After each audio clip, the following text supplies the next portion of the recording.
তো আল্লাহ বলেন ইন্নাকা কাদিফান ইলা রাব্বিকা কাদহান ফামুলাকি, হে মানুষ তুমি তোমার রবের কাছে পৌঁছা পর্যন্ত কঠোর পরিশ্রম করতে হবে, তারপরে তুমি তোমার রবের সাক্ষাৎ পাবে।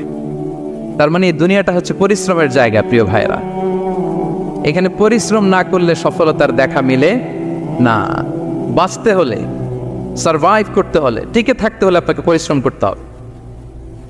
এই পৃথিবীতে কেউ কাউকে জায়গা করে দেয় না, এখানে জায়গা করে নিতে হয়, ঠিক কিনা বলেন?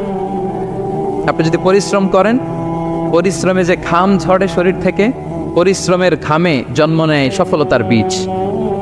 আপনি যখন হাড় ভাঙ্গা পরিশ্রম করবেন, এই পরিশ্রমে যে লোনা পানি বেরোবে, যে ঘাম বেরোবে, এই ঘামেই জন্ম নেয় সফলতার বীজ। এবং সফলতার কোনো শর্টকাট হয় না প্রিয় ভাইরা। অনেকে অল্পতে সফল হতে চায়, শর্টকাট খুঁজে, আসে না নাই? না, সফলতার জন্য আপনাকে লং কাটে যেতে হবে। ওখানে কোনো লিফট থাকে না, সিঁড়ি বেয়ে উঠতে হয়। অনেকে চায় যে সফলতার লিফটে উঠবো, সুইচ চাপবো, সাকসেসফুল ইন লাইফ। না, এত সহজ না, আপনাকে সিঁড়ি বেয়ে উঠতে হবে। তাহলে পরিশ্রমের কোনো বিকল্প নেই।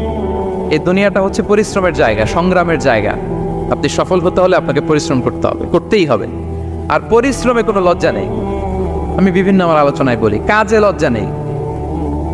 কিসে লজ্জা নেই? আওয়াজ করে বলুন সবাই। কাজে লজ্জা নেই। লজ্জা হচ্ছে অলসতায়, লজ্জা হচ্ছে হাত পাতায়, লজ্জা হচ্ছে অকর্মণ্যতায়। কাজে লজ্জা আছে? লজ্জা কিসে বলেন সবাই? লজ্জা হচ্ছে অলসতায়, অকর্মণ্যতায়। যারা কাজ না করে ফুটানি মারে, ওইটাতে লজ্জা। অনেকে আছে ফুটানি মারে, আছে না নাই? কাজ করে না, সব ফুটানি, এই ফুটানিতে লজ্জা।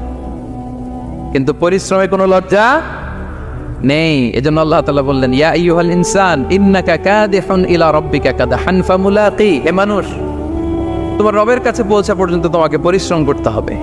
হাড় ভাঙা পরিশ্রম করে আমার কাছে আসতে হবে, তবেই সফলতা মিলবে। অন্য আয়াতে আল্লাহ তাআলা বলছেন, লাকাদ খালাকনাল ইনসানা ফি কাবাদ, নিশ্চয়ই মানুষকে আমি কষ্ট এবং পরিশ্রম নির্ভর করে তৈরি করেছি। এই পৃথিবীতে টিকে থাকতে হলে তাকে পরিশ্রম করতে হয়, কষ্ট করতে হয়। এবং দুনিয়ার এই সাইকেলটা যদি দেখেন, দিন এবং রাতের যে সাইকেল, রাতকে আল্লাহ বানিয়েছেন ঘুমের জন্য, রেস্ট নেওয়ার জন্য, বিশ্রামের জন্য। আর দিনকে আল্লাহ বানিয়েছেন কর্মচঞ্চল করে, কাজের জন্য। দিনের মধ্যে কর্মস্পৃহা আছে। আল্লাহ তাআলা সূরা নাবাতে বলছেন, ওয়াজআলনান নাহারা মাআশা, আমি দিনকে বানিয়েছি কর্মচঞ্চল। দিনে আপনি কাজ করবেন, হাড় ভাঙা পরিশ্রম করবেন, তবেই সফলতা ধরা দিবে, ঠিক কিনা বলেন? তাহলে প্রথমে আমরা জানলাম এই পৃথিবীতে পরিশ্রম করতেই হবে, পরিশ্রমের কোনো বিকল্প নেই। সফল হতে চাইলে কি করতে হবে? আওয়াজ করে বলবেন, কি করতে হবে? এবং ইসলাম এই পরিশ্রমকে উৎসাহিত করে, পরিশ্রমের মাধ্যমে যে ইনকাম, এটাকে উৎসাহিত করে। বিষ্ণু ঈসা ইসলাম বলেন, মা আকালা আহাদুন তাআমান কাত্তু খায়রান আইয়াকুলা মিন আমালি ইয়াদাই, মানুষ পরিশ্রম করে তার দুই হাত দিয়ে উপার্জন করে যে জীবিকা নির্বাহ করে, এর চেয়ে শ্রেষ্ঠ জীবিকা পৃথিবীতে আর নেই। আল্লাহু আকবার। আপনারা যারা কষ্ট করে ঘাম ঝরিয়ে উপার্জন করেন, এই পৃথিবীতে এর চেয়ে শ্রেষ্ঠ উপার্জন আর হতে পারে? পরিশ্রম করে ঘাম ঝরিয়ে আপনি যে রিজিক এর বন্দোবস্ত আপনার হয়, এই খাবারের চেয়ে শ্রেষ্ঠ খাবার পৃথিবীতে হতে পারে? এরপর বিষ্ণু ঈসা ইসলাম বললেন, ওয়া ইন্না নাবিয়াল্লাহি দাউদ আলাইহিস সালাম কানা ইয়াকুলু মিন আমালি ইয়াদি, আল্লাহর নবী দাউদ আলাইহিস সালাম তিনি নিজ হাতের উপার্জন থেকে খেতেন। সুবহানাল্লাহি বিহামদি। তিনি আর্মার বানাতেন, যুদ্ধাস্ত্র। তিনি বর্ম বানাতেন, নিজ হাতে বর্ম বানিয়ে, যুদ্ধাস্ত্র বানিয়ে বিক্রি করে সেটা দিয়ে জীবিকা নির্বাহ করতেন। আল্লাহু আকবার। তাহলে পরিশ্রমের কোনো বিকল্প নেই। শ্রমের মাধ্যমে যে উপার্জন, এটা শ্রেষ্ঠ উপার্জন। তাই শ্রমজীবী যারা আছেন, মনক্ষুণ্ণ হবেন না, মন ছোট করবেন না। You are the super hero, you are the super hero, you are the remittance fighter of our country. এজন্য রাস্তা দিয়ে যখন হাঁটবেন, বুক ফুলিয়ে হাঁটবেন, আর বস্তা ভরে টাকা নিয়ে দেশে ফিরবেন, ঠিক কিনা বলেন? বুক ফুলিয়ে হাঁটতে হবে। এজন্য আমি আমার প্রিয় মাতৃভূমি বাংলাদেশের গভর্নমেন্টকে অনুরোধ করবো, আমাদের শ্রমজীবী ভাইদের যাতে সুবিধা হয়, এই ব্যবস্থা আপনাদের করতে হবে। বিনীত অনুরোধ রাখবো। শ্রম মন্ত্রণালয়ে যারা দায়িত্বে আছেন, স্পেশালি তাদেরকে রিকোয়েস্ট করবো, আমাদের শ্রমজীবী ভাইদের যেন কোনো কষ্ট না হয়, কারণ তাদের পাঠানো রেমিটেন্সে সচল থাকে আমার দেশের অর্থনীতির চাকা। তারা ভালো থাকলে ভালো থাকবে বাংলাদেশ। ভেরি সিম্পল, ঠিক কিনা বলেন? আমার যে ভাইটা পরিচ্ছন্নতা কর্মী, রাস্তা ক্লিন করে, এয়ারপোর্টে ওয়াশরুম ক্লিন করে, একজন পরিচ্ছন্নতা কর্মী, তারও 20 থেকে 30,000 টাকা বাংলাদেশে ঢুকে প্রতি মাসে। আপনি চিন্তা করতে পারেন? 6টা মাস যদি রেমিটেন্স বন্ধ হয়, শ্রীলঙ্কার চেয়েও খারাপ অবস্থায় বাংলাদেশে চলে যাবে। Just only 6 months. ভয়ঙ্কর অবস্থা হবে বাংলাদেশে। এটা আল্লাহর পক্ষ থেকে একটা স্পেশাল রাহমা, মার্সি এন্ড ব্লেসিংস, যা আমাদের রিজিকের তাগিদায় সারা বিশ্বে যে কাজ করতে হয়, আমরা কাজ করি আর দেশে টাকা পাঠাই, আর সচল থাকে আমার দেশের অর্থনীতির চাকা। আলহামদুলিল্লাহ পড়ে। সো বাংলাদেশের গভর্নমেন্টকে আমি বিনীত অনুরোধ জানাবো, শ্রম মন্ত্রণালয়কে অনুরোধ জানাবো, এয়ারপোর্ট অথরিটিকে অনুরোধ জানাবো, আমার শ্রমজীবী ভাইদের সাথে ভালো আচরণ করুন, তাদের সাথে কোঅপারেট করুন।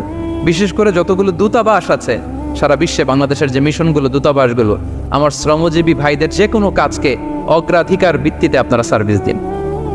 এটা দিতেই হবে, ঠিক কিনা বলেন? তারা ভালো থাকলে ভালো থাকবে বাংলাদেশ। তো এই জন্য শ্রমের কোনো বিকল্প নাই। নিজ হাতে উপার্জিত অর্থ, নিজ হাতে উপার্জিত কামাই, এটা শ্রেষ্ঠ কামাই। তো আলহামদুলিল্লাহ আজকের অডিয়েন্সের মধ্যে শ্রমজীবী ভাইয়েরা বেশি, আলহামদুলিল্লাহ পড়েন। এটা আমাদের সৌভাগ্য। এই যে বাংলাদেশে এখন চাকরি নাই, চাকরির বাজার মন্দা, মাস্টার্স পাস করে বেকার টোটো কোম্পানির ম্যানেজার, এরকম আছে না নাই? তার বিপরীতে আল্লাহ তাআলা আপনাদেরকে মালয়েশিয়া নিয়ে আসছে। প্রতি মাসে আপনি টাকা পাঠান, আলহামদুলিল্লাহ। আপনি বাংলাদেশের যে উন্নয়ন, বাংলাদেশের যে ডেভেলপমেন্ট, এই যে স্মার্ট বাংলাদেশ বলে বলে মন্ত্রীরা মুখে ফেনা তুলে ফেলে, এটার গর্বিত অংশীদার আপনি, ঠিক কিনা বলেন? আপনি গর্বিত অংশীদার। You are the contributor, you are the real contributor. আপনার অবদানে বাংলাদেশ আজকে সচল, আলহামদুলিল্লাহ। সো মন ছোট করার কোনো সুযোগ নেই। নিজ হাতে উপার্জিত কামাই, এটা পৃথিবীর শ্রেষ্ঠ কামাই, আলহামদুলিল্লাহ। পরিশ্রমের মাধ্যমে যে উপার্জন, এটাকে ইসলাম আমাদেরকে উৎসাহিত করে।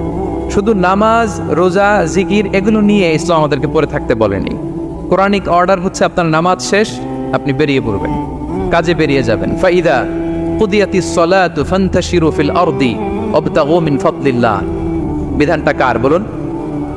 আওয়াজ করে বলুন, বিধানটা কার? এটা কোরআনিক ভার্ডিক্ট, কোরআনের বিধান। নামাজ শেষ, গোল হয়ে বসে জিকির করতে বলা নেই আল্লাহ। আল্লাহ বলেছে ফান্তাশিরু ফিল আরদ ওয়াবতাগু মিন ফাদলিল্লাহ, জমিনে ছড়িয়ে পড়ো, আল্লাহর রিজিক তালাশ করো। নামাজ শেষ, বেরিয়ে যাবে। কৃষক